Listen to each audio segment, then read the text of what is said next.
Polda Jawa Timur menangkap Samuel Ardi Kristanto, pihak yang dilaporkan oleh Nenek Elina, korban pengusiran paksa serta perusakan rumah di Surabaya, Jawa Timur.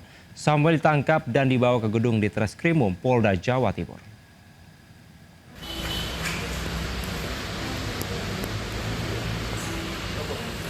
Polda Jawa Timur menangkap Samuel Ardi Kristanto, pihak yang dilaporkan oleh Nenek Elina, korban pengusiran paksa serta pengerusakan rumah di Surabaya, Jawa Timur. Samuel ditangkap dan dibawa dua penyidik Subdit Renakta menuju ke gedung Ditreskrimum Polda Jatim. Dengan tangan terborgol, Samuel tiba dan berjalan cepat menuju tangga ke ruang pemeriksaan tanpa memberikan pernyataan. Saat ini polisi telah menetapkan dua orang tersangka kasus pengusiran paksa Nenek Elina serta pengerusakan rumahnya di kawasan Sambikerep, Surabaya. Selain Samuel, satu orang tersangka kini masih dalam pengejaran.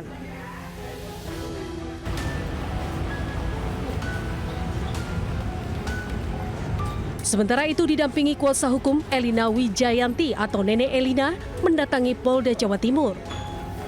Ia melaporkan kasus pengusiran paksa yang baru saja dialaminya. Kita sudah nggak bicara surat, percuma bicara surat.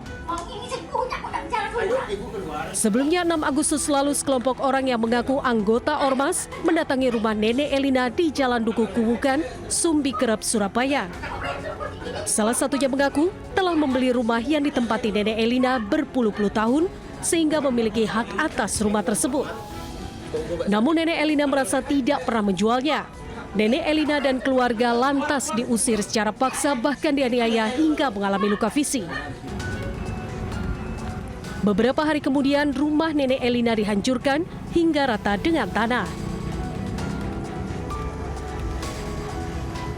Tak terima dengan aksi premanisme, Nenek Elina melaporkan kejadian yang menimpanya ke Ditreskrimum Polda Jawa Timur. Dari Surabaya, Jawa Timur, Hari Tambayong, iNews melaporkan. Pemirsa, selalu waspada saat berkendara dan perhatikan kecepatan Anda. Diduga akibat lepas kendali, kecelakaan beruntun terjadi antara 4 kendaraan di Bangkalan, Jawa Timur. Akibatnya kecelakaan tersebut sejumlah korban terluka dan patah tulang.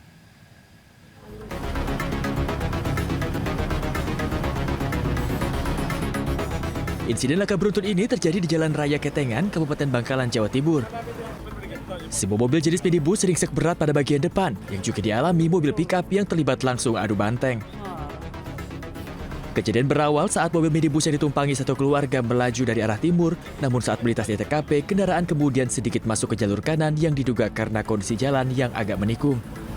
Namun pada waktu bersamaan, sebuah mobil pickup juga melaju kencang dari arah berlawanan, sehingga tabrakan adu banteng pun tidak bisa terhindari.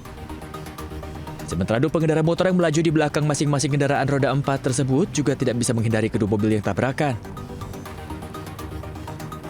Meski kedua mobil rusak berat, namun tidak ada korban jiwa dalam kejadian ini.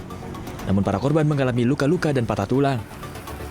Petugas kepolisian yang datang ke lokasi langsung mengevakuasi para korban yang terluka, serta 4 kendaraan yang terlibat dalam kecelakaan ini. Insiden laka lantas ini pun kini masih ditagih di unit Gakum Satlantas Polres Bangkalan. Dari Bangkalan, Jawa Timur, Taufik Syahrawi, iNews melaporkan. Pemirsa, fakta baru kecelakaan maut bus PO Cahaya Trans di Simpang Susun Tol Krapek, Semarang, Jawa Tengah kembali terungkap.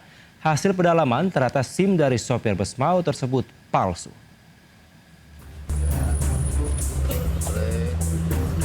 Polda Jawa Tengah mengungkap fakta baru dalam penyidikan kecelakaan maut bus PO Cahaya Trans yang terjadi di Simpang Susun Tol Krapyak, Kota Semarang, Jawa Tengah. Sopir bus Gilang, 22 tahun, warga Bukit Tinggi, Sumatera Barat, diketahui menggunakan SIM B1 umum palsu.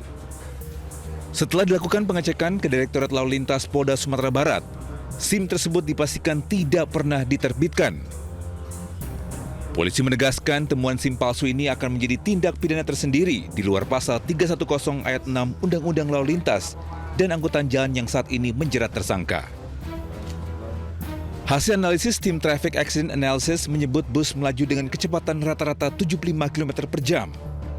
Sementara itu, di lokasi kejadian terdapat rambu batas kecepatan maksimal 40 km per jam dan 4 pita kejut.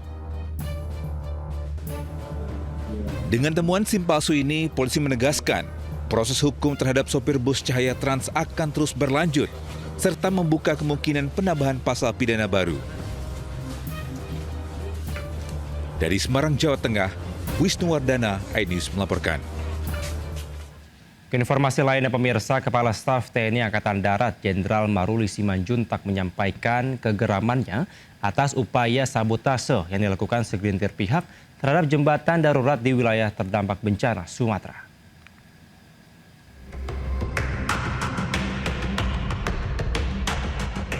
Pemerintah memberikan keterangan terkait pemulihan dan rencana strategis pasca bencana jelang akhir tahun di Lanut Halim Perdana Kusuma, Jakarta Timur, Senin pagi. Kepala Staf TNI Angkatan Darat Jenderal Maruli Simanjuntak mengungkapkan kegeramannya atas upaya sabotase yang dilakukan segelintir pihak terhadap jembatan darurat di wilayah terdampak bencana Sumatera. Ia tidak menyangka segelintir pihak tersebut melakukan tindakan itu. Maruli mengaku tidak habis pikir di tengah kondisi keprihatinan saat ini masih ada kelompok-kelompok yang mau mengorbankan pemerintah. Maruli juga mengajak seluruh pihak untuk kompak dalam upaya pemulihan bencana di Sumatera. Tim Liputan iNews melaporkan. Polisi mengungkap kasus pembunuhan seorang ibu rumah tangga di Medan Sunggal, Medan, Sumatera Utara pada 10 Desember lalu. Polisi pastikan pelaku adalah anak perempuan korban yang masih duduk di kelas 6 SD. Kapolrestabes Medan, Kombes Pol Jen Calvin Simanjuntak mengatakan pelaku sakit hati lantaran korban kerap menganiaya dirinya dan kakaknya. Bahkan menurut polisi, korban kerap memarahi keluarganya dan mengancam dengan menggunakan pisau. Adapun puncak kemarahan pelaku terjadi saat aplikasi game online yang ada di ponselnya dihapus oleh korban. Polisi tetapkan pelaku sebagai anak berkonflik dengan hukum karena masih di bawah umur. Pembunuhan terjadi pada Rabu 10 Desember 2025 ketika pelaku tidur di kamar yang sama bersama kakaknya dan korban. Pelaku tiba-tiba menikam korban beberapa kali dengan pisau dapur hingga korban meninggal. Kakak pelaku sempat berusaha mengambil pisau dari pelaku namun juga terluka diserang pelaku. Kakak pelaku akhirnya berlari meminta tolong kepada ayahnya yang berada di lantai 2 rumah. Dari Medan, Sumatera Utara, Adi Palapa Harahap, iNews melaporkan.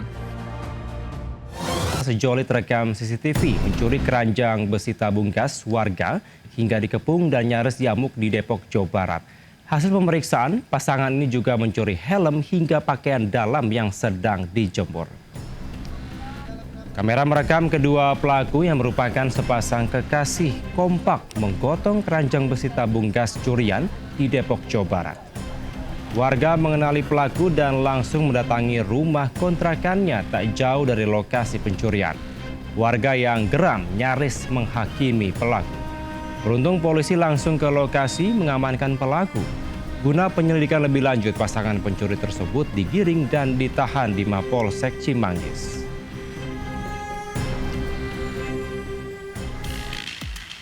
Sementara pemirsa, di kawasan Tambora, Jakarta Barat, seorang remaja terekam CCTV menjadi korban hipnotis saat berbelanja ke warung. Naas akibat kejadian ini, motor yang dikendarainya raib dibawa kabur pelaku. Awalnya korban dihampiri pelaku dengan modus tanya alamat. Setelah beberapa menit mengobrol, korban yang diduga terhipnotis kemudian memberikan sepeda motornya kepada pelaku. Usai melancarkan aksinya, pelaku kabur membawa motor korban. Korban pun sudah melaporkan kasus ini ke pihak berwajib dengan membawa alat bukti rekaman video CCTV.